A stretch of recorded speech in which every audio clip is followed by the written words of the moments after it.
네, 안녕하세요. 저희 155회 플래너스 클럽 합리적인 의사결정의 방법에 대해서 강의를 하게 된 노나라입니다.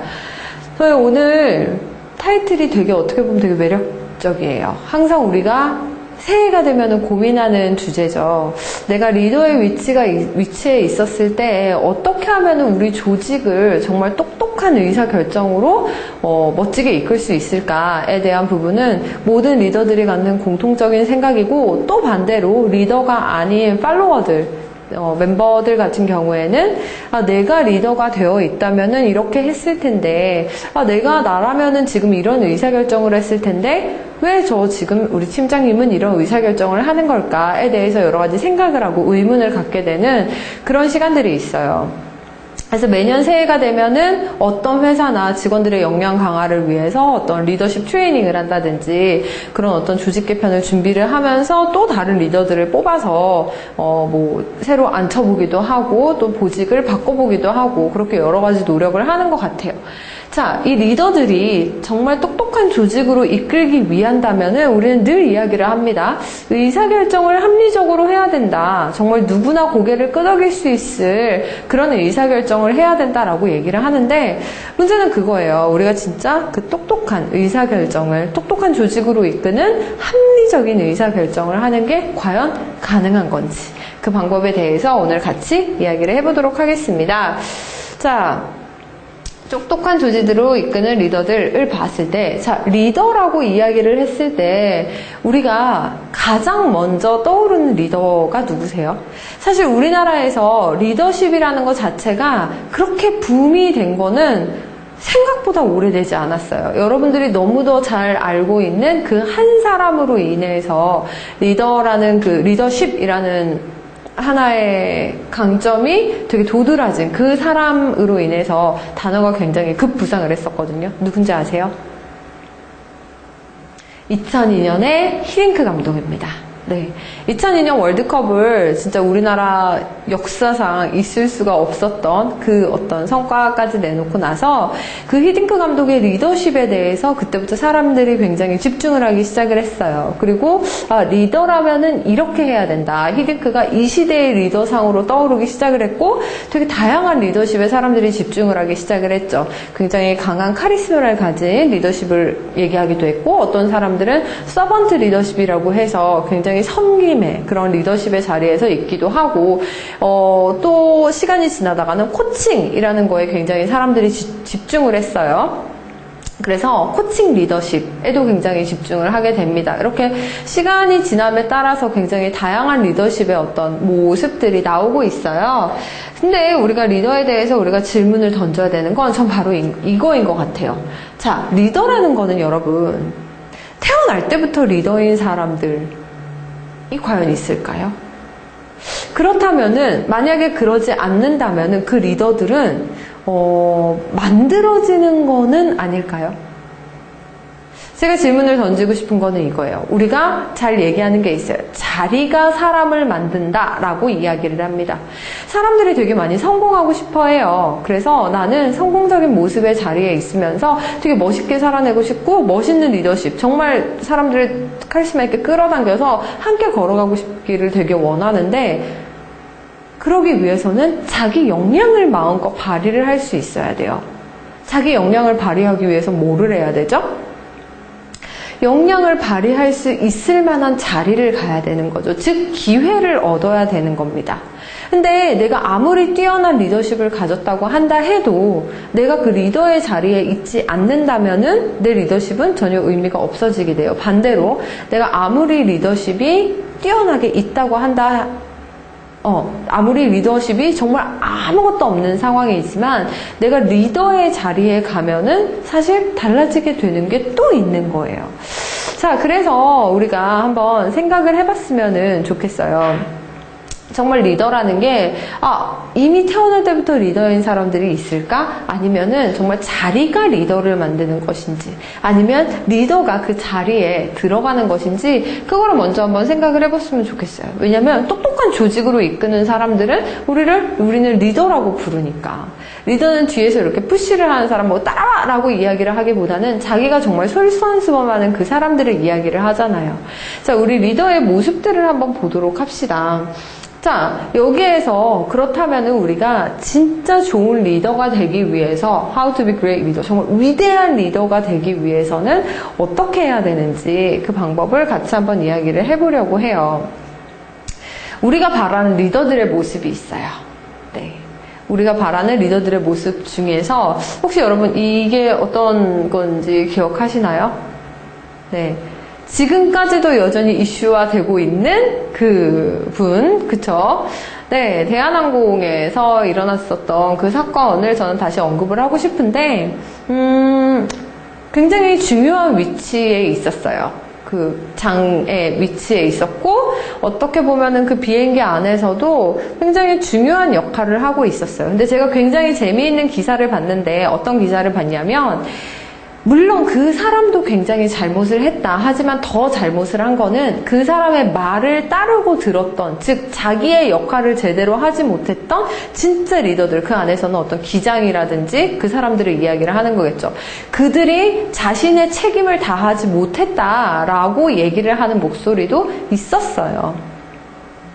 그렇다면 우리가 한번 생각을 해봐야죠. 과연 그 사람들이 자기의 리더십을 제대로 보일 수 있었던 자리에 있었던 건지, 만약에 그게 아니었었다면 왜 그게 막혀 있었던 건지 한번 여러분들 스스로 한번 질문을 해보셨으면 좋겠습니다.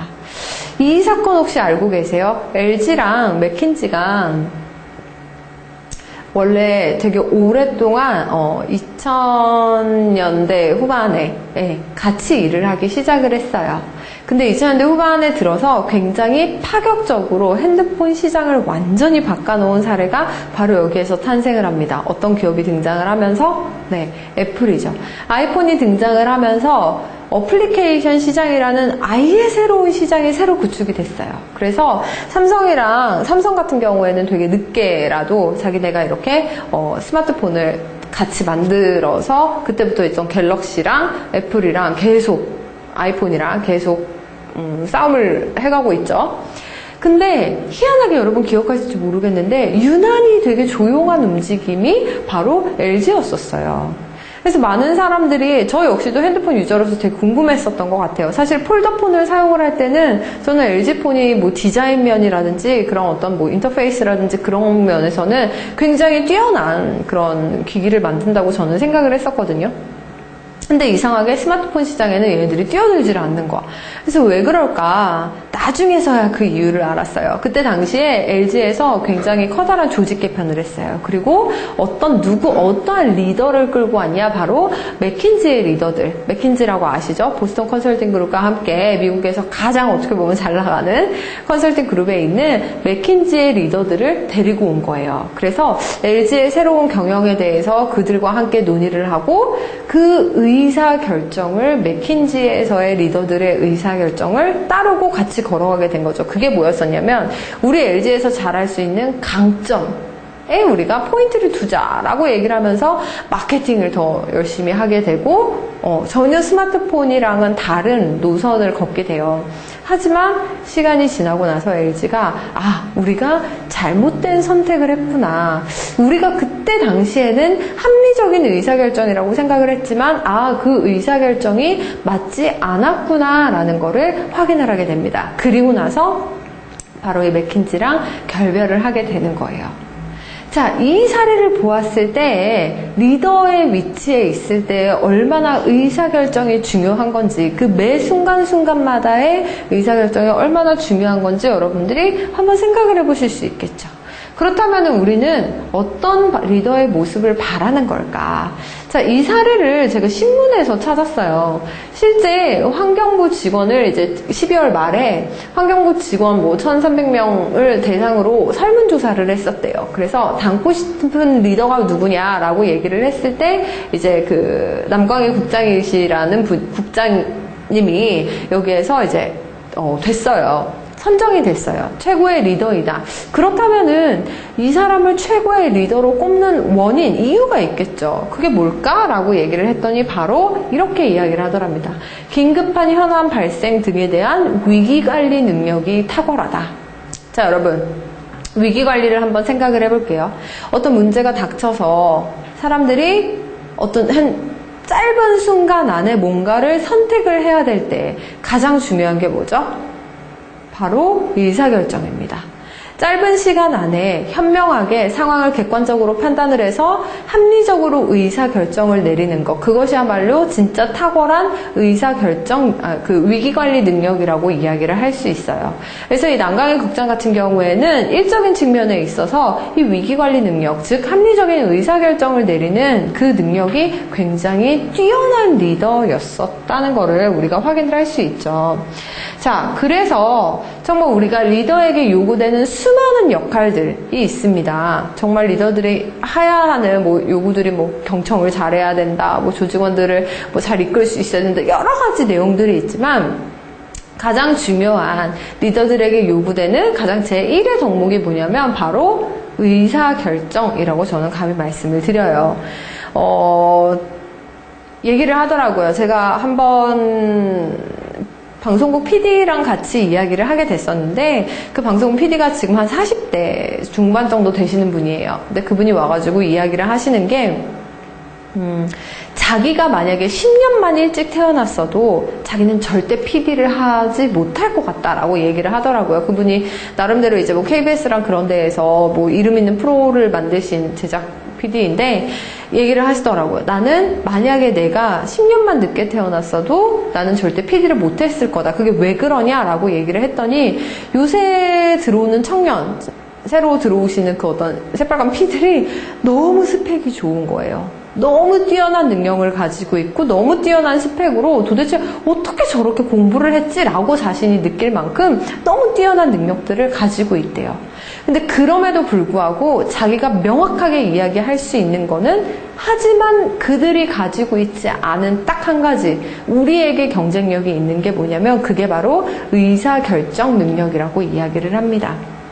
아까 위기관리 이야기를 했듯이 어떤 사건이나 사고가 터졌을 때 그 안에서 빠르게 의사결정을 하는 능력이 굉장히 있는 거예요. 하지만 반면에 굉장히 좋은 스펙을 가지고 있지만 이제 지금 청년들 같은 경우에는 좋은 스펙들을 가지고 있지만 그게 어떤 자율적인 내 스스로 선택한 것이다기보다는 타인에 의해서 결정된 그런 스펙들에 많이 익숙해져 있고 내 스스로 뭔가 선택하고 그거에 대해서 책임을 지고 자유함을 느끼는 그 능력 자체가 굉장히 상대적으로 결여되어 있다라고 이야기를 하더라고요.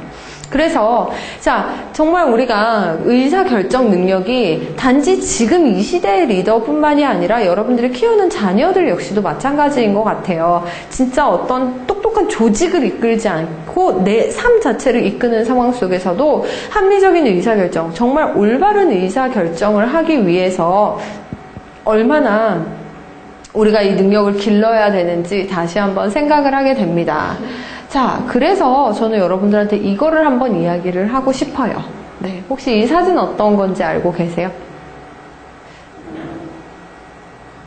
저기 보면은 아무것도 아닌 것 같죠? 남극에서 펭귄들이 물에 그냥 들어가는 펭귄이에요.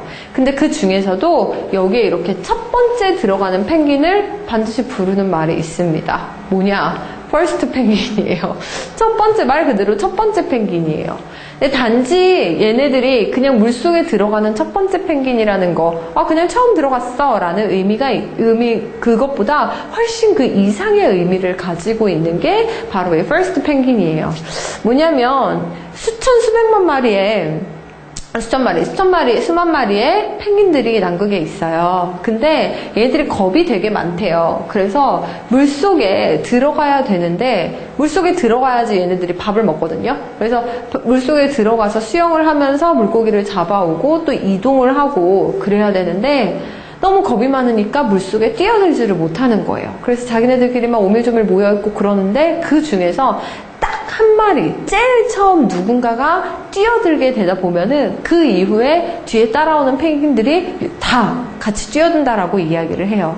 그래서 결국에는 무리를 이끄는 그 어떤 정말 그 짧은 순간에 의사결정을 할 수 있는 그 리더 펭귄을 퍼스트 펭귄이라고 이야기를 합니다. 근데 물론 진실은 여기에서 뭐냐면 그렇게 얘기하는 사람들도 있어요. 뒤에서 하도 미니까 밀려가지고 들어가는 경우가 훨씬 많대요. 자, 제가 아까 말씀드렸죠? 리더는 자리에 의해서 만들어지는 겁니다. 처음부터 내가 뛰어들어야지 라고 생각하는 펭귄도 물론 있겠지만은 이제 뒤에 밀려가지고 어쩔 수 없이 그 자리에 퍼스트 펭귄이 되는 애들도 있어요. 근데 어찌되었든 이렇게 내가 뛰어드는 의사결정을 함으로써 우리 조직을 다 살리는 역할을 하게 되는 거죠. 자, 그래서 저는 여러분들이 리더들에게 요구되는 제1의 역할이 바로 이게 아닌가 싶어요. 첫 번째 펭귄이 되는 것. 첫 번째 펭귄이 되어서 우리가 어떤 상황 속에서 뛰어들어서 정말 의사결정을 하고 결정을 하고 실행에 옮기는 그 능력을 가진 그 퍼스트 펭귄이 되는 게 바로 리더들에게 요구되는 가장 첫 번째 자질이 아닌가 생각하는데, 이제 문제는 뭐냐면 우리는 첫 번째로 합리적인 의사결정을 잘 하지를 못해요. 네. 내가 생각나는 대로 내 상황 속에서 하다 보니까 첫 번째로 합리적인 의사결정을 하지 못한다는 것 자체가 가장 큰 문제이고, 또 두 번째가 뭐냐, 의사결정을 했어요. 근데 그거에 대해서 실행으로 옮기지를 못해요. 무슨 말이냐, 책임을 지는 데까지는 또 실행으로 옮겨서 그 책임을 내가 가져가는 것까지는 또 다른 스토리를 우리가 연결을 짓더라는 겁니다. 자, 그래서 우리가 정말 리더들에게 요구되는 이 퍼스트 펭귄, 첫 번째 펭귄의 자질에 대해서 그 첫 번째로 그 의사결정을 즉각 내리는, 합리적인 의사결정을 내리는 그 역할들을 우리가 한번 같이 이야기를 해보도록 하겠습니다. 합리적인 의사결정에 대해서는 이제 중요한지 너무도 알겠는데, 이 의사결정을 내가 내리는 게 사실 쉽지는 않아요. 왜 그럴까요? 왜 이 의사결정이 내리는 것 자체가 어려운 걸까? 의사결정이라는 거는 이렇게 이야기를 합니다. 문제와 기회를 인식하고, 자, 문제뿐만이 아니라 또 뭐를 인식하죠? 기회를 인식한다 그랬어요. 새로운 기회 혹은 문제. 보면은 여러분, 문제와 기회는 항상 동급인 거 아세요? 문제가 하나의 기회예요. 내가 리스크라는 거는 내가 감당할 수 있을 때에는 되게 설레임으로 다가오지만 내가 감당할 수 없으면 두려움으로 다가와요. 그래서 한 단어, 문제랑 기회는 결국에는 동일한 거예요. 문제와 기회를 인식하고 그 문제를 이렇게 해결하기 위한 대안을 찾아서 가장 좋은 대안을 선택한 후에 실행하는 과정을 우리는 의사결정이라고 이야기를 합니다. 자, 여기 보시면은 내가 먼저 인식하고 문제를 해결하기 위한 대안을 찾고 대안을 선택하고 그리고 실행하는 것. 여기에서 합리적인 의사결정의 방법이 다 나와 있어요. 첫 번째, 인식, 그리고 대안을 찾고 대안을 선택하고 실행하는 것. 이 과정을 우리는 의사결정, 합리적인 의사결정의 방법이라고 이야기를 해요. 의사결정이라고 이야기를 해요. 그렇다면은 이 의사결정을 내가 단지 내리는 것뿐만이 아니라 정말 합리적으로 의사결정을 내리기 위해서는 어떻게 해야 될까? 자, 합리적인 의사결정. 저는 먼저 물어보고 싶은 거. 여러분 진짜 어떤 게 합리적인 걸까요? 그 한번 세분화해 보셨어요? 과연 합리적인 의사결정이라는 어떤 걸까? 한번 생각을 해보세요. 되게 유명한 일화가 있습니다. 어떤 일화가 있냐면 지하철에서 이제 어른들이 다 계시고 사람들이 같이 있는 공공장소에서 어떤 한 5살 남자애가 막 너무 정신없이 막 떠드는 거예요. 막 떠들면서 막 왔다 갔다 돌아다니면서 막 이야기를 해요. 그랬더니 이제 사람들이 이제 가만히 있다가 결정을 했어요. 어떻게 봤더니 아무리 그렇게 한다 해도, 아이를 사랑하는 마음이 있더라 해도 저 아이가 미래를 위해서라도 이렇게 공공질서를 엉망으로 만드는 거는 절대 해서는 안 된 일이다 라고 의사결정을 한 사람이 어떤 실행을 했냐, 그 아이를 혼내기 시작을 했어요. 너 왜 여기에서 이렇게 떠들고 있니? 수많은 사람들이 있는데 너가 피해를 주지는 않니? 라고 이야기를 합니다. 그때 자기는 되게 합리적인 의사결정을 하고 실행에 옮겼었는데 그때 그 아이의 아버지가 이렇게 이야기를 하죠. 지금 저희는 이 아이의 엄마의 장례식을 갔다가 돌아오는 길입니다. 근데 아이는 엄마가 죽은지 모르고 있어요. 그래서 이 아이를 오늘 하루만큼은 이해를 해달라고 이야기를 하죠. 자, 여러분, 뭐를 확인을 하게 되니까 이제 스토리가 달라지죠? 배경을 확인하고 나니까 스토리가 달라지죠. 과연 그 사람이 그 자리에서 합리적인 의사결정을 내린 걸까요? 그 정답은 여러분들이 생각을 하시길 바랍니다. 또 하나 한번 알려드릴까요? 여러분, 그 오바마 대통령이 그 뉴스룸이라는 드라마를 보면은 오바마 대통령의 휴가 기간에 대해서 이야기를 해요. 오바마 대통령이 그 언론에서 이 얘기를 했어요. 오바마 대통령의 휴가 기간이 61일을 사용을 했대요. 사람들이 이제 61일을 사용한 거를 얘기를 듣고 여러분들의 휴가 기간을 한번 생각을 해보세요. 자, 어떻게 오바마가 그럴 수 있냐라고 이야기를 했습니다. 자, 그랬는데 진짜 모습이 뭐였었냐? 오바마 전에 있는 부시 대통령, 오바마는 지금 진보 쪽에서 진보적인 성향을 많이 가진 대통령이라고 이야기를 하죠. 그 오바마 대통령이 휴가를 낸 거는 61일. 그런데 그 전에 있었던 조지 부시 대통령, 보수의 가장 대표적인 대통령이었었던 조지 부시가 휴가 기간을 가진 건 무려 182일이었어요. 그리고 제1대 대통령이었었던 미국의 제1대 대통령이 로널드 레이건 대통령의 휴가 기간은 120일 정도 되었었다고 이야기를 합니다. 자, 여러분들은 처음에 오바마의 휴가를 들었을 때 오바마에 대해서 과연 합리적으로 생각을 했나요? 아, 오바마가 저럴 수도 있겠다. 혹은 아, 진짜 너무 하는 거 아닌가? 라고 생각을 하셨나요? 다른 사람들의 이야기를 들었을 때 지금 여러분들의 생각들은 또 어떠세요? 레이건과 부시의 이야기를 들었을 때 자, 과연 우리가 합리적인 의사결정을 내린다고 할 때 가장 합리적인, 정말 어떤 것이 합리적인지 우리가 과연 구분을 할 수 있을까에 대해서 저는 여러분들에게 먼저 던지고 싶어요. 그렇기 때문에 합리적인 의사결정을 한다는 건 사실 쉽지가 않아요. 또 하나, 자, 합리적인 의사결정. 누가 내리는 거죠? 사람이 내리는 거죠. 자, 여러분, 합리적인 의사결정을 내리는 사람이 과연 합리적일까요? 사람은 과연 합리적이라고 생각을 하시나요? 인간은 비합리적이다라는 전제로 노벨 평화상을 받은 그 다니엘 카너먼에 대해서는 사실 제가 강의에서도 굉장히 많이 이야기를 했을 거예요. 네, 너치라는 이론을 가지고 인간은 절대 합리적이지 않다. 인간이라는 거는 합리성을 추구하는 동물이에요. 합리성을 추구한다라는 거는 역으로 생각하자면 합리적이지 않기 때문에 합리성을 추구하는 거죠. 만약에 내가 합리적이라면은 합리성을 추구할 필요가 없죠. 왜? 이미 합리적이니까. 하지만 인간은 굉장히 비합리적인 동물이에요. 근데 그 인간, 비합리적인 동물이 합리적인 의사결정을 내릴 수 있을까요? 네, 이게 바로 합리적인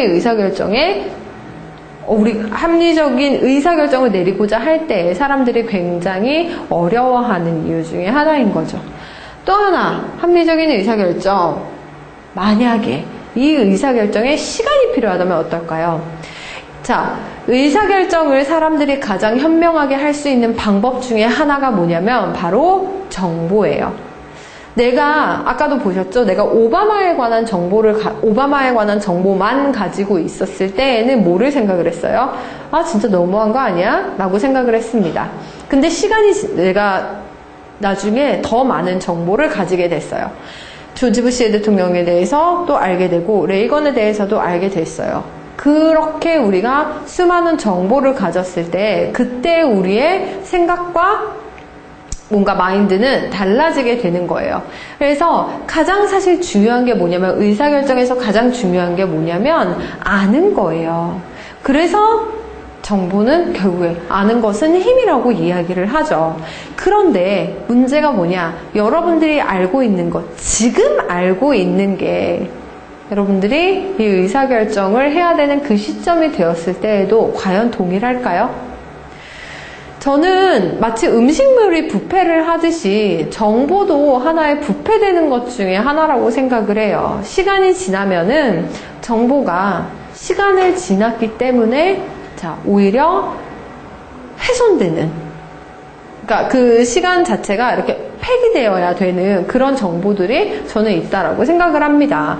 상황은 그때그때마다 변해요. 계속적으로, 지속적으로 지금 이 순간에도 변하고 있는 게 하나의 진실이고 하나의 정보이기 때문에 정말 우리는 그 안에서 과연 우리가 의사결정을 내릴 때 내가 고려했었던 그 의사결정이 그때 고려했던 그 정보가 지금도 과연 유효한 것인지에 대해서 우리가 한번 생각을 해봐야 돼요. 그렇기 때문에 사실 제대로 의사결정을 내린다는 거는 정말 쉽지 않은 거예요. 자, 그렇기 때문에 우리는 어떤 결정을 내리냐? 굉장히 어리석은 결정을 내리게 됩니다. 그 어리석은 결정으로 이끄는 수많은 함정들이 있는데 그 중에 첫 번째 함정을 보도록 할게요. 그게 바로 증거 찾기의 함정이에요. 증거 찾기라는 게 뭐냐면 바로 이런 거죠. 증거를 찾는다는 거는 아까 말씀드렸듯이 인간은 굉장히 비합리적인 동물이라고 이야기를 했어요. 그래서 사람들이 기본적으로 생각하는 잘못된 생각, 뭐 잘못될 수도 있고 제대로 된 생각일 수도 있어요. 기준이 어떠냐에 따라서 다르겠지만 일반적으로 생각하는 사람들이 이렇게 이야기를 해요. 나는 남보다 우월하다 라는 우월감이 항상 내 마음속에 깔려 있고요. 나의 미래는 남들의 미래보다 밝다 라고 긍정적으로 보려고 하는 성향들을 모두 다 가지고 있습니다. 그리고 나는 모든 것을 통제할 수 있다 라고 나의 능력을 과대평가하는 성향을 사람들이 가지고 있어요. 그로 인해서 나타나는 함정이 뭐냐? 바로 말씀드렸던 증거 찾기의 함정입니다. 무슨 말이냐면 내가 보고 싶은 것만 본다는 거예요. 내가 이게 증거다. 이거를 찾아야지 라고 생각을 하면은 이 일을 뒷받침하기 위한 내 스스로 생각을 했을 때 A와 B라는 선택이 있는데 A라는 거에 대해서 내가 옳다라고 얘기를 한다면은 A를 뒷받침하는 수많은 내용들을 내가 찾기 시작을 하는 거예요. 객관화되기가 그만큼 어렵다는 거죠. 그러면 그때부터 잃게 되는 게 바로 합리성을 잃어버리게 되는 거고, 그러면서 우리는 어리석은 결정을 내리게 되는 상황을 맞닥뜨리게 돼요. 첫 번째가 바로 이 증거 찾기의 함정입니다. 두 번째가 뭐냐면 여러분 이 그림을 보시면 돼요. 자, 여러분 여기 네모가 있고 네모가 있어요. 그러면 뭐가 나올까요? 자, 사람들은 많이 생각을 해요. 네모가 나올 것이다. 하나 가지고는 안 되지만 둘이면 돼요. 여러분 혹시 3의 법칙이라고 들어보셨나요? 되게 재밌는 하나의 실험이었었는데 그 광화문 대로에서 사람들이 이렇게 서 있어요. 그러면서 어떤 남자가 이렇게 하늘을 멀게 어디 뭔가 있는 듯이 쳐다봐요. 아무도 신경을 쓰지 않는 거예요. 근데 그런 사람이 2명이 생겼어요. 2명이서 뭔가를 이렇게 쳐다봐요. 그랬더니 이제 사람들이 조금씩 흘끗흘끗 쳐다보기 시작을 했어요. 근데 그런 사람이 3명이 발견이 됐어요. 일부러 3명을 심어놨어요. 3명이 동일한 거를 계속 쳐다보면서 뭐가 있는 듯이 막 이렇게 쳐다봤더니 그때부터 10명 중에 8명의 사람들이 모두 다 같이 혹시 저기에 뭐가 있는 거 아니야? 라면서 계속 같이 쳐다보게 되는 거죠. 그게 어떤 현상이냐? 바로 고정관념의 함정이에요. 1명도 아니고 2명도 아니고 3명이 뭔가를 쳐다보고 있어요. 그러면 반드시 저기에 뭐가 있을 거다라고 나도 모르게 내 스스로 프레임을 씌우게 되는 거죠. 그 고정관념의 함정들에 우리는 굉장히 빠지기가 쉽습니다. 남들이 보니까 나도 뭔가 봐야 된다.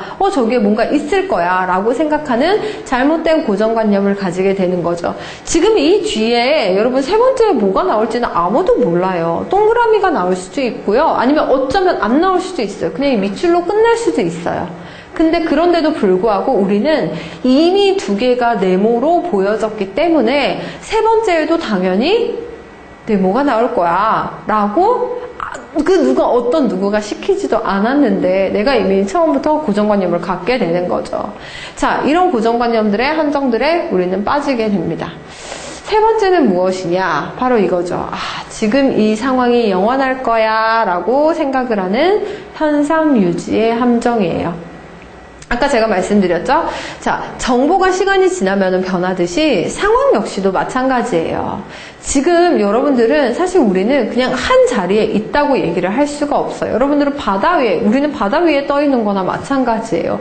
나는 지금 튜브 위에 가만히 있지만 정신을 차려보면은 이게 안전선 바로 앞까지 이제 더 이상 나가면 안 되는 선까지 와 있을지도 몰라요. 세상에 여러 가지 수많은 일들이 일어나고 상황은 끊임없이 변하게 됩니다. 해 아래 새로운 것이 하나도 없다고 얘기를 했지만 사실 새롭지 않은 거는 또 하나도 없어요. 그렇기 때문에 우리는 사실 지속적으로 변화해가는, 지금은 아마 그 변화가 더 빠르죠. 변화해가는 사회 속에 살고 있는데도 불구하고 언제나 우리 생각은 무엇이냐? 지금이 좋사온이에요. 네. 지금 현재 상황이 가장 좋기 때문에 지금 이 상황이 변하지 않았으면 좋겠어. 혹은 변하지 않을 거야. 라고 내 스스로 현상이 유지될 거라고 생각되는 그 함정 속에 빠지게 되는 거죠. 아니면 이럴 수도 있어요. 그냥 지금 자체가 좋으니까 더 이상의 변화를 생각하지 않고 그냥 이 자리에서 계속 멈추고 있게 되는 거. 그게 바로 현상 유지의 함정이에요.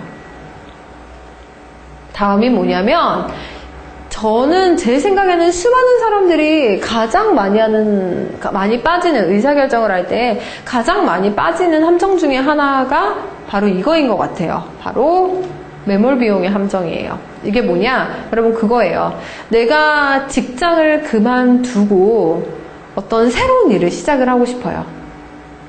정말 내가 직장을 이제는 정말 직장을 그만두고 새로운 일을 하고 싶은데 이제 하려고 했더니 내 능력이 아직 이 직장에 있으려 내가 이때까지 부어놓은 시간이 아까운 거예요. 그래서 그 시간이 지나서 내가 예를 들어서 3년을 근무를 했는데 좀 시간이 아까워. 그래도 내가 3년씩이나 했는데 라고 생각을 하니까 그래 나 5년까지만 딱 채우고 나가자 라고 생각을 해요. 그리고 2년을 더 근무를 했어요. 그러면 여러분들이 그 의사결정을 하려고 할 때 그 5년이 되었을 때 무슨 생각이 들죠? 내가 벌써 5년씩이나 여기에서 일을 했는데 과연 내가 할 수 있을까? 라고 생각을 하고 계속 시간이 지나면서 즉 내가 이미 투자한 것들, 그 매몰 비용을 생각을 하면서 새로운 선택을 전혀 하지를 못하는 거예요. 의사결정은 새로운 의사결정을 해야 되는데도 불구하고 이때까지 쏟아놓은 게 아까워서 아무것도 못하는 거죠. 그래서 저는 3년이라는 시간이 되게 중요한 것 같아요. 사람들이 일반적으로 3년이 지나면은 그때는 그냥 포기를 해요. 네. 내가 예를 들어서 저 강의를 할 때 역시도 마찬가지였었던 것 같아요. 3년 정도까지는 되게 막 갈팡질팡했었어요. 그냥 다시 회사로 들어갈까? 어떻게 보면 회사로 들어가면 지금보다 훨씬 더 돈을 많이 벌 수도 있을 거고 오히려 막 내가 매일 막 이렇게 왔다 갔다 하기보다는 그냥 한 자리에서 내가 주어진 할 일만 하면서 살 수도 있는데 그냥 돌아갈까? 라고 생각을 할 때도 분명히 있었어요. 근데 그게 3년이라는 시점이 지나고 나서 어느 순간에 딱 가다 보니까 이제는 내가 달려온 길이 생각보다 긴 거예요. 그렇게 되다 보니까 이제는 이거에 대한 생각을 아예 접어버리게 되는 거죠. 글쎄요, 제가 매몰 비용의 함정에 빠진 건지 아니면은 진짜 합리적인 의사결정을 한 건지는 저는 아직까지는 잘 모르겠어요. 시간이 지나면 또 그때에 따라서 답이 오겠죠. 그래서 최근에 저희 강의를 듣는 그 KT를 다니시는 분이랑 같이 이야기를 하다가 또다시 한번 느꼈었던 게 이거였었어요. 그분도 되게 강의를 하시고 싶어 하세요. 그러니까 뭔가 이렇게 저희가 인생을 사는 거를 보면은 뭔가 주체적으로 사는 것 같고 새로운 사람들을 만나면서 새로운 지식을 연구를 하면서 뭔가 이렇게 알려주고 말을 굉장히 잘하시는 분이기 때문에 알려주고 고민 상담도 해주고 그러는 게 본인 눈에는 굉장히 좋아 보이시는 거예요. 그래서 나도 강의를 너무 하고 싶지만 그러면 지금 시작하세요 라고 이야기를 하지만 그분은 시작하지 못하세요. 왜냐하면 근무하신 시간이 굉장히 길거든요. 지금 과장님이신데 근무하신 시간이 있으면서 자기가 내가 이때까지 쌓아놓은 것들을 포기를 해야 된다라고 생각을 하시는 거예요. 그게 바로 매몰 비용의 함정에 빠지게 되는 거죠. 많은 사람들이 이렇게 해서 새로운 시작을 하지를 못해요. 새로운 시작은 또 하나의 의사결정이잖아요. 의사결정을 하지 못하게 됩니다. 그래서 언제나 우리는 그거를 한번 생각을 해봐야 돼요. 과연 그 매 순간이 결국에는 선택이죠. 그래서 그 사르트르가 이렇게 이야기를 했죠. 인생은 B와 D 사이, 그러니까 birth와 삶과 탄생과 죽음 사이의 C, choice. 매번이 선택으로 이루어지는 것이 결국에는 우리의 삶이라고 이야기를 했어요.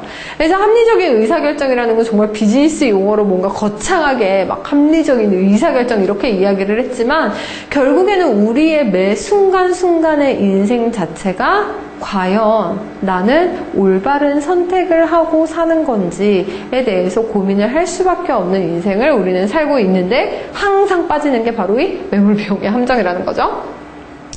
다섯 번째 함정이 뭐냐면 바로 설계의 함정이에요. 자, 설계의 함정이라는 거는 가장 대표적인 사례들이 바로 넛지 같은 사례이죠. 넛지의 사례가 뭐냐면 사람들은 쉽게 설득당하려고 하지 않아요. 그렇기 때문에 설계했을 때에는 함정에 빠지게 돼요. 왜냐하면 나도 모르는 사이에 설계에 의해서 움직이기 때문에. 대표적인 게 바로 이 카트예요. 카트. 자, 카트의 비밀. 여러분들이 알고 계시는 카트의 비밀 혹시 있으세요? 처음에 카트가 도입이 되었을 때 여러분 우선 마트가 넓어진 게 아니고요. 카트가 도입이 되기 위해서 마트를 넓힌 거예요. 그거 아시죠? 사람들이 처음에는 장바구니를 이렇게 들고 다니고 했더니 팔이 무거워가지고 더 이상 쇼핑을 하지 않는 거예요. 구매를 더 할 수 있음에도 불구하고 팔이 무거우니까 한계를 생각하고 쇼핑을 하지 않는 거를 보고 아 이래서는 안 되겠다. 사람들에게 쇼핑을 더 하게끔 해야겠다라고 마트 쪽에서 설계를 했어요. 그래서 만든 게 뭐냐면 바로 이 카트입니다. 카트를 사람들이 들고 다니면서 이제 무겁지 않으니까 열심히 물건들을 내가 생각나는 대로 다 담기 시작을 했어요. 그래서 처음부터 내가 장바구니를 들었을 때랑 아니면 카트를 처음부터 끌었을 때랑 여러분 잘 한번 비교해 보세요. 금액 자체가 굉장히 달라지게 돼요. 뭔가 내가 사지 않아도 될 거를 한 번 더 괜히 더 기웃거리게 되고 그런 현상들이 나타납니다. 그게 바로 설계의 함정이에요. 사람들은 우선 첫 번째로 합리적이지도 않을 뿐더러 하지만 우리는 되게 합리적으로 의사결정을 하기 위해서 되게 많이 노력을 하죠. 그런데 그 상황에서도 우리가 나도 모르는 상황 속에서 우리는 설계당한 채로 살고 있다라는 거죠. 사실 제가 최근에 이제 그 영화 하나를 보게 됐는데 그 영화가 뭐냐면 모비딕이라는 영화예요. 혹시 보셨나요? 보신 분이 계실까요? 모비딕이라는 영화가 어떻게 시작을 하냐면 헐리우드에서는 음모론에 대한 영화들이 사실 은근히 많잖아요. 근데 우리나라에서 어떻게 보면 최초로 등장한 음모론 영화라고 이야기를 하더라고요. 영화평론가에 의하면은.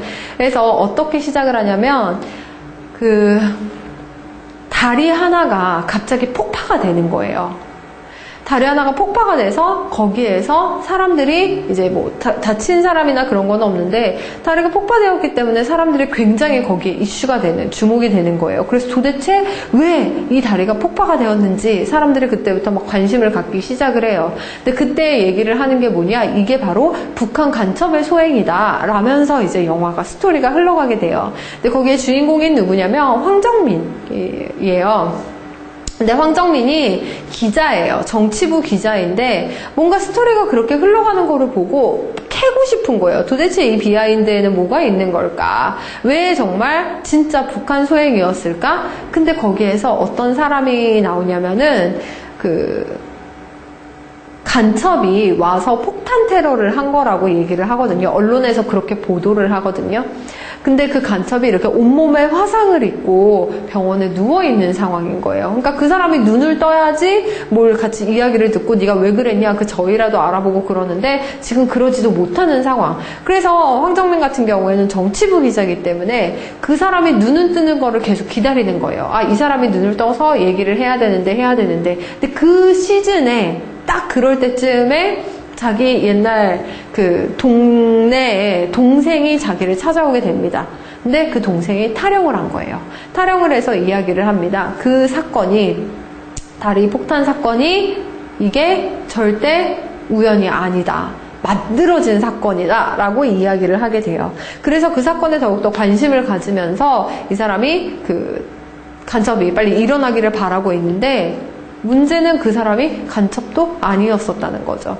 그래서 일어났다는 얘기를 듣고 황정민이 그 사람을 만나러 가요. 그 누워있는 폭탄 테러범이라는 사람을 만나러 가는데 만나러 가려고 할 때쯤에 누군가가 그 사람을 죽이는 거예요.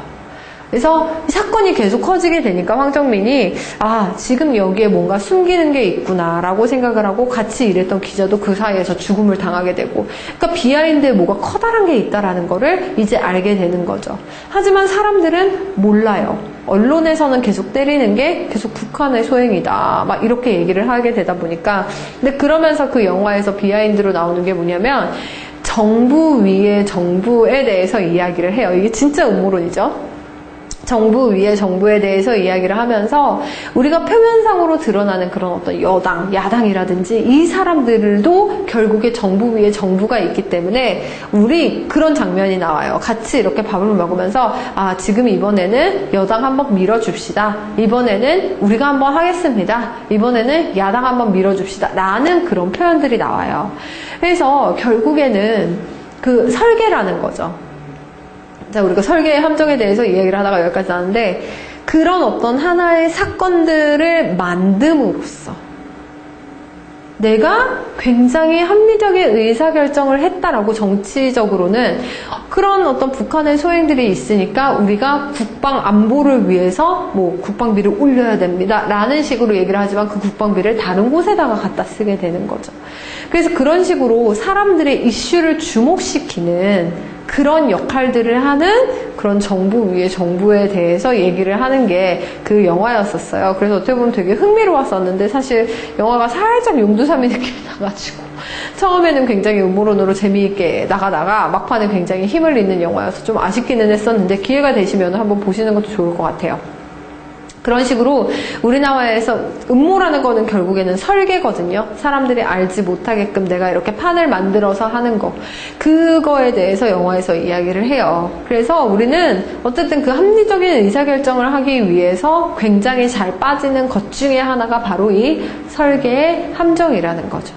자, 이 함정들을 우리가 빠져나가서 합리적인 의사결정을 하기 위해선 어떻게 해야 될까? 그 흐름이 있습니다. 먼저 첫 번째가 뭐냐면 탐색이에요. 아까 제가 합리적인 의사결정을 내리기 위한 가장 첫 번째 좋은 점이 뭐냐면 관찰이에요. 자, 우리가 관찰이라는 거는 여러분 목적을 두고 관찰을 해서는 안 됩니다. 내가 뭐를 봐야지 라고 생각을 하고 보기 시작을 하면은 그러면 그때부터 내가 보고 싶은 것만 보이게 돼요. 자, 관찰이라는 거는 말 그대로 객관적인 상태로 보는 거예요. 그 사람을 계속 관찰하는 거예요. 네. 이 상황을 계속 관찰을 하는 거예요. 그냥 객관적인 상황에서 계속 관찰을 하면서 그냥 의문만 조금씩 떠오르는 거죠. 그러면서 우리가 탐색을 하고 문제를 찾게 됩니다. 자, 객관적으로 보았을 때 과연 무엇이 문제인가? 지금 이 상황에서 뭐가 문제이지? 어떤 문제가 아무것도 없을 수도 있어요. 근데 뭔가가 문제를 발생을 한다면 이게 왜 발생을 했지? 그리고 어떤 영향을 미치는 거지? 뭔가 되게 새로운 시끄러운 사건이 우리 회사에서 터지기는 했는데 그게 의외로 또 사람들에게 영향을 아무것도 주지 않을 수도 있어요. 그러면 그런 문제 같은 경우에는 우리가 반드시 해결해야 된다라는 것 자체가 뭐 에너지 소모가 될 수도 있겠죠. 그래서 무엇이 문제이며 왜 발생을 하고 어떤 영향을 미치는가까지 우리가 한번 생각을 해보는 것이 그게 바로 탐색의 시간입니다. 그러면 그 다음에는 뭐를 해야 되냐? 바로 설계가 나와요. 그게 무슨 말이냐면 대안을 우리가 개발을 하기 시작을 하는 거예요. 문제가 나왔으면 그 문제를 해결하기 위한 하나의 방법을 여러분들이 생각을 하셔야죠. 근데 여기에서 또 되게 중요한 게 있어요. 자, 우리 리더들이 조직원들한테 뭐 얘기를 할 때, 자, 이 문제에 대해서 생각해와봐 라고 얘기를 하면은 보통 사람들은 한 가지의 정답만 생각을 해요. 한 가지의 해결법만 생각을 하게 됩니다. 혹은 두 가지, 많이 나가면 세 가지 정도까지 생각을 해요. 근데 한번 생각을 해볼까요? 만약에 리더가 이 문제에 대해서 대안 10가지 한번 생각을 해봐 라고 얘기를 한다면 그때부터 말이 되든지 안 되든지 굉장히 창의적으로 사람들이 생각이 늘어날 수밖에 없어요. 굉장히 중요한 거예요. 자, 그래서 그런 식으로 여러분들이 대안을 개발하는 단계를 우리는 설계라고 이야기를 해요. 의사결정의 플로우주에서 문제 해결의 대안이 과연 뭐가 있을까? 더 정확히 얘기하자면 문제 해결에 대한 10개는 과연 뭐가 있을까라고 내가 찾을 수 있을 만큼 찾게 된 후에 그리고 나서 이제 우리가 그 중에서 가장 합리적이라고 생각되는 대안을 선택을 해야겠죠. 선택의 단계가 남아 있습니다. 평가 기준은 무엇일까? 자, 이 대안이라고 했을 때 이게 과연 옳은 대안이라고 평가할 수 있는 기준은 무엇이며 가장 합리적인 대안은 무엇일까? 그렇게 생각을 하고 난 후에 대안을 따라서 우리가 이제 실행을 하게 되는 거죠. 선택한 대안이 효과가 있었는지, 그렇지 않다면 이유는 무엇인지 생각을 하는 거예요. 근데 여기에서 여러분 한번 힌트를 보면은 되게 좋은 방법이 있어요. 우리가 합리적인 의사결정에 대해서 잘 몰라요. 뭐가 합리적인지 몰라요. 그렇게 된다면 여러분 또 하나 방법이 뭐냐면 굉장히 빨리 의사결정을 하는 거예요. 그리고 실행을 해보시는 거예요. 실행을 하면은 뭐가 나오죠? 효과가 있었는지 없었는지에 대한 피드백이 나오죠. 만약에 실패했다. 그러면 고민하지 않고 망설임 없이 바로 바꾸는 겁니다. 그리고 또 다른 대안을 선택할 수도 있어요. 이게 어떻게 보면은 오히려 더 지혜로운 방법일 수도 있어요. 네. 수많은 케이스들이 있지만, 그래서 초우량 기업의 조건을 쓴 탐 핀터스 같은 경우에는 그렇게 이야기를 해요. 먼저 쏘고, 그리고 결정하고, 방향을 정하고, 다시 쏘라고 이야기를 합니다. 무슨 말이냐? 자, 우리가 문제에 대한 대안을 생각을 했을 때 고민하고, 그래, 결심했어! 라면서 하라는 게 아니라 먼저 쏘고 난 후에 어떤 실행이든 하고 나서 그 실행을 따라서 우리가 짜잘짜잘하게 잘게 그 방향성을 조절해야 된다라고 이야기를 하는 게 탐 피터스가 이야기하는 그 어떤 도전의 방법이에요. 자, 어쨌든 우리가 이 의사결정의 플로우를 보면은 탐색을 먼저 하신 다음에 설계를 하고 그 후에 선택을 한 후에 마지막으로 실행을 하는 이 단계를 따라서 여러분들이 의사결정을 하시면 된다는 거를 여러분들이 기억을 하시면 돼요. 자, 이 의사결정을 위해서는 우리가 반드시 집중적으로 뭔가 이렇게 강하게 단련을 해야 되는 것들이 있습니다. 이 의사결정을 내가 평소에 잘 하기 위해서 정말 아까 말씀드렸듯이 우리는 매 순간이 결국에는 의사결정이에요. 단지 내가 조직을 위해서 뭔가 똑똑하게 이끌어야 한다는 것 뿐만이 아니라 내 삶을 똑똑하게 이끌기 위해서는 내 삶 역시도 하나의 의사결정의 방법을 우리가 기억을 해야 됩니다. 그러기 위해서 집중 단련해야 되는 게 있는데 그게 바로 뭐냐면 첫 번째는 집중력이에요. 내가 어디에다가 집중을 해야 되는지 우리가 잘 알고 있어야 됩니다. 첫 번째가 집중력의 70%는 장점에 포인트를 주시길 바랍니다. 그게 나의 장점일 수도 있고요. 우리 조직의 장점일 수도 있어요. 의사결정을 하기 위해서 그 의사결정을 실행하는 주체의 장점에 여러분들이 집중을 하시는 게 바로 70%는 장점에 집중을 하시는 게 가장 좋아요. 자, 여러분. 피터 드러커가 항상 경영에 대해서 이야기를 하면서 뭐라고 이야기를 하냐? 강점에 집중하라고 이야기를 해요. 강점에 집중을 하라고 이야기를 하는 대표적인 사례가 강점에 집중하지 않아서 망한 사례가 어디에서 나오냐면은 그게 바로 성경에서 나와요. 자, 여러분 혹시 삼손과 데릴라라는 거 아세요? 이야기 혹시 들어보셨나요? 네. 삼손이라는 사람이 있었어요. 근데 그 사람이 진짜 힘이 셌었어요. 신이 그 삼손을 만들면서 뭐라고 얘기를 했냐면 굉장히 힘을 세게 나시린, 그러니까 구별된 사람으로 키워 나가면서 굉장히 강한 힘을 허락을 했어요. 근데 그러면서 뭐를 하지 말라 그랬냐? 머리를 자르지 말라고 이야기를 했어요. 털을 밀지 말라고 그 명령을 하나를 내리고 굉장히 강한 힘을 줬어요. 근데 이 삼손이 되게 힘이 세면은 그 삼손의 강점이 뭐죠? 힘이에요, 힘. 그 강점을 이용해서 나귀뼈 한 마리로 1000명의 사람을 이제 1000명의 적을 죽일 정도로 강한 힘을 가진 그 강점의 사나이가 바로 삼손이었어요. 근데 그 삼손이 망하게 됩니다. 어떻게 망하게 되냐? 데릴라라는 여자의 꿰매 넘어가서 망하게 돼요. 근데 이 데릴라라는 여자가 그냥 온 게 아니에요. 항상 보면은 삼손이 되게 자기가 가지지 않은 강점을 탐을 내게 돼요. 그게 뭐냐면 머리예요, 머리.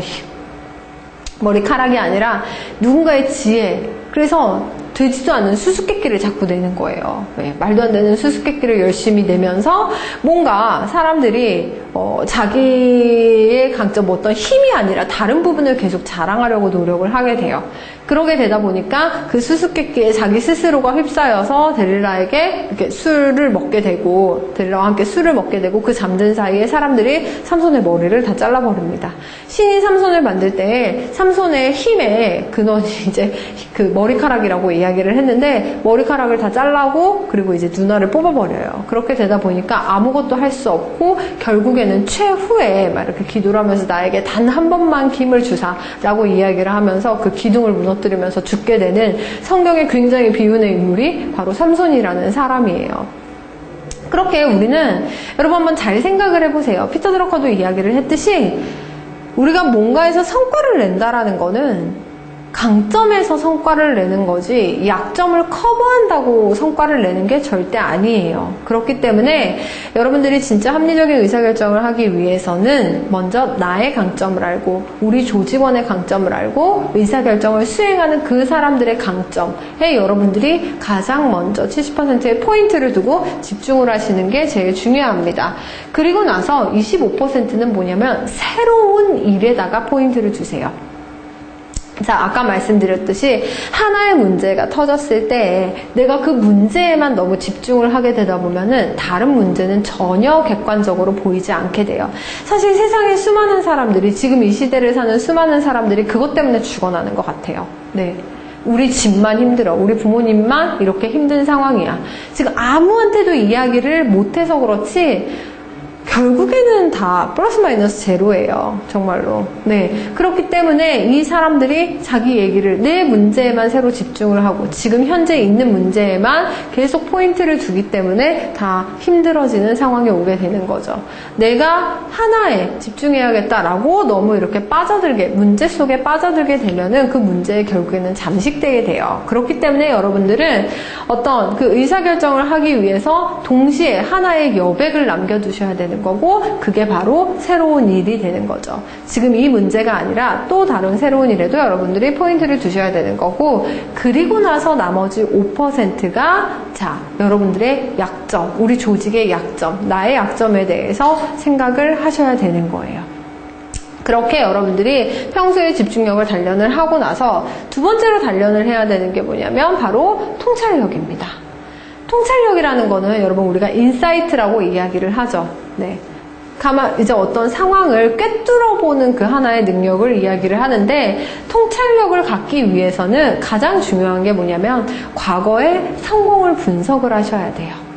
지금 이 순간 지금 내가 여기에서라도 옹고지신이라고 새로운 것을 내가 알기 위해서는 우리가 그래서 역사를 알아야 되는 것 같아요. 네, 결국에는 이제 사람들의 인생 같은 경우에는 돌고 도는 거기 때문에 과거에 어떻게 성공을 했는지 그거를 분석하고 또 하나는 뭐냐면 내 생각이 아니라 타인의 생각을 계속적으로 이야기를 하고 왜 저 사람은 저 생각을 했을까 라고 내가 추측하면서 뭔가 생각을 더 깊이 해보는 능력이 굉장히 이 시대에 요구되어지는 능력입니다.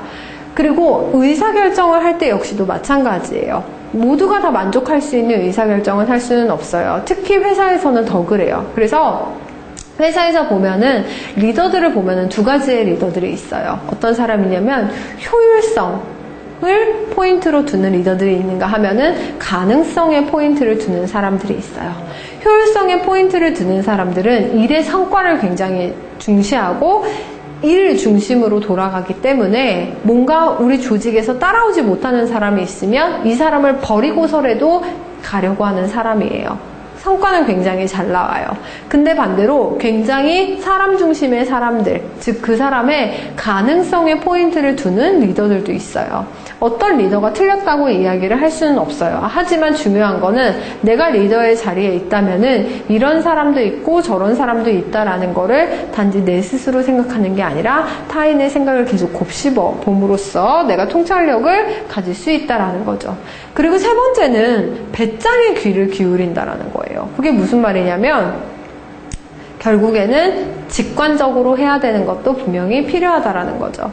여러분 혹시 말콤 글래드웰의 블링크라는 책 혹시 읽어보셨어요?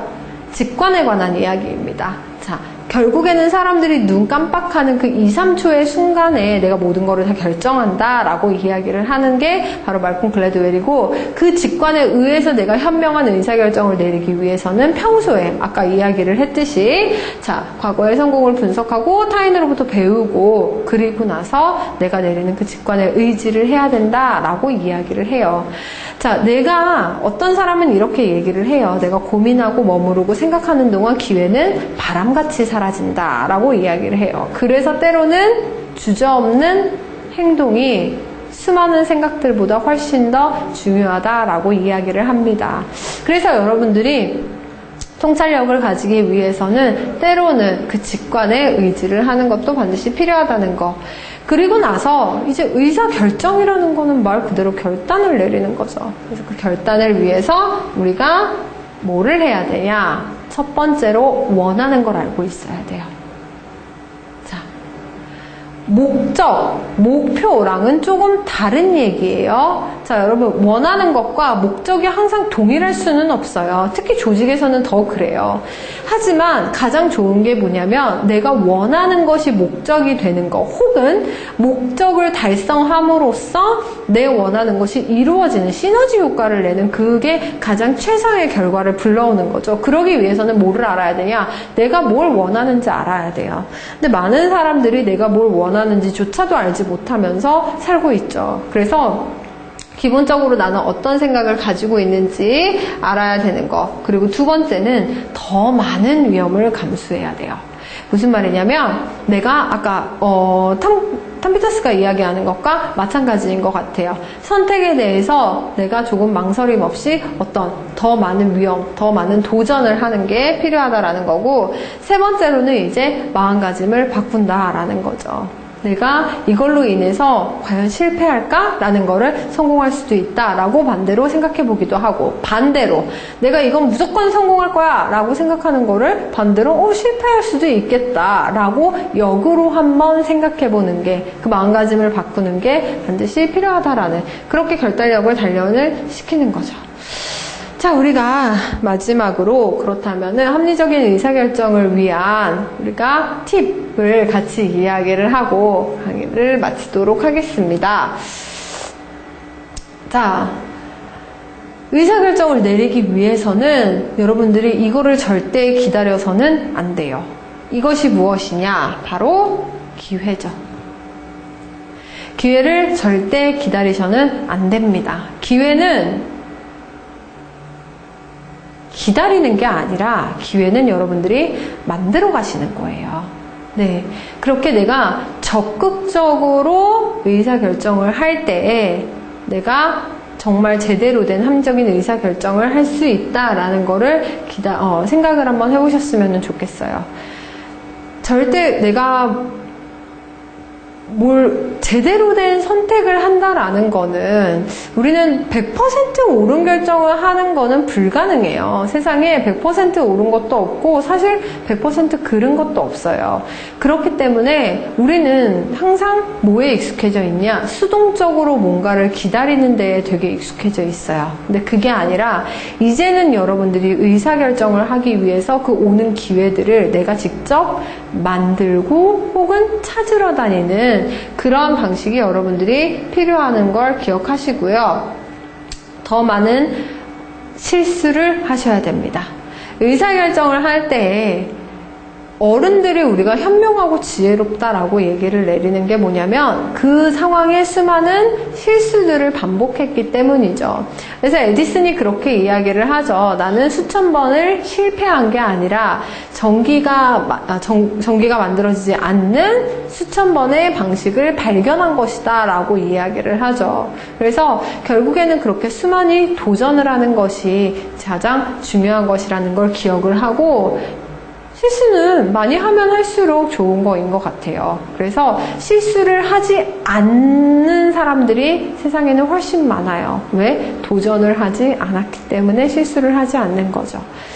자, 세 번째는 뭐냐? 행할 수 있도록 자신을 설계하셔야 됩니다. 의사결정을 내리셨다면은 이제 그 의사결정을 여러분들이 실행을 하는 게 남았어요. 그 실행을 하기 위해서는 우리가 단지 해야지 라고 마음먹고 하기가 너무 힘들다. 그렇다면은 그때는 내가 실행을 할 수 있는 프레임 안에 내가 안에 들어가 있어야 되는 거예요. 그걸 우리는 설계라고 이야기를 하죠. 많은 사람들이 목표 달성에 대해서 이야기를 할 때 역시 마찬가지입니다.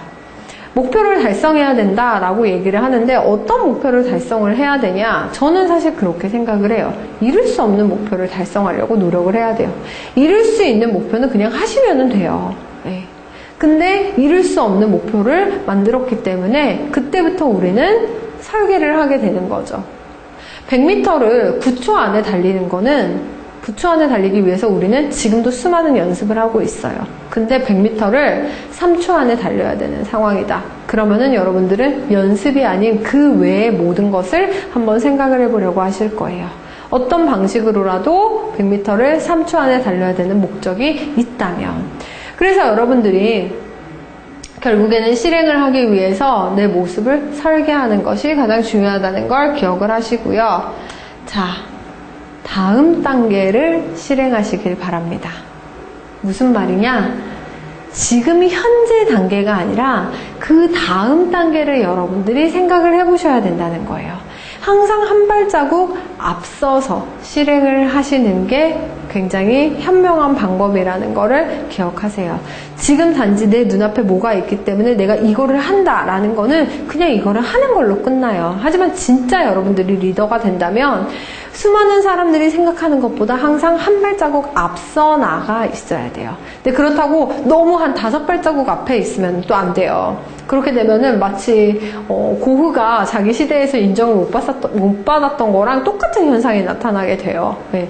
범인들을 보통 사람들은 이해하지 못하는. 그래서 그렇기 때문에 중요한 거는 한 발자국, 한 단계 앞에 나가서 실행을 하는 것이 좋은 거라는 걸 기억을 하시고, 여러분 의사결정을 할 때는 반드시 최악을 생각을 하시기를 바랍니다. 내가 이 의사결정을 했을 때 망할 수 있는 그 끝까지를 여러분들이 생각을 해보시는 거예요. 우리 조직에서 이 의사결정을 했을 때 정말 최악의 상황이 뭘까를 여러분들이 한번 생각을 해보세요. 그러면은 사실 한 가지가 나와요. 생각보다 최악이 아니구나 라는 거를 알게 돼요. 그렇게 되면은 그때부터 여러분들이 아까 말씀드렸듯이 내가 리스크라는 거, 하나의 문제라는 거는 내가 감당할 수 있으면 설레임이고 내가 감당할 수 없으면 두려움이에요. 사람이 두려워하는 이유는 모르기 때문에 두려워하는 겁니다. 하지만 내가 그 끝을 알고 있다면 그때부터 여러분들의 두려움은 내가 이겨야 할 대상이 되게 되는 거죠. 그래서 언제나 의사결정을 내릴 때 내가 최악을 생각하는 게 그게 합리적인 의사결정을 내리기 위한 방법이고, 때로는 그냥 믿는 것도 힘이라는 거. 아까 제가 직관 말씀드렸었죠. 그래서 내가 의사결정을 했을 때 수많은 생각들을 하기보다는 그냥 때로는 내 마음이 끌리는 대로 그냥 믿고 나가는 게 그게 현명한 방법일 때도 있다라는 걸 기억을 하시고요. 마지막으로 걸음을 크게 내디드라는 거를 저는 말씀을 드려요. 자, 작은 발걸음으로 여러 번 걷는 것보다 한 번 크게 내딛는 게 가장 중요합니다. 크게 내딛음으로써 여러분들의 그 의사결정의 방법 자체도 많이 달라지고 나의 생각도 달라질 거라고 생각을 해요. 그래서 걸음을 크게 내딛을 수 있으면 여러분들이 의사결정할 때 많은 도움이 될 거를 기억을 하시기를 바라겠습니다. 자, 그래서 우리가 이렇게 똑똑한 조직으로 이끄는 합리적인 의사결정의 방법에 대해서 이야기를 했고요. 다음에는 156회는 3월 13일 금요일에 프로마케터와 세일즈의 고객 강화 커뮤니케이션 전략 그리고 스킬에 대해서 저희 강시정 강사님이 플래너스를 이끌어 주시겠습니다. 수고하셨습니다.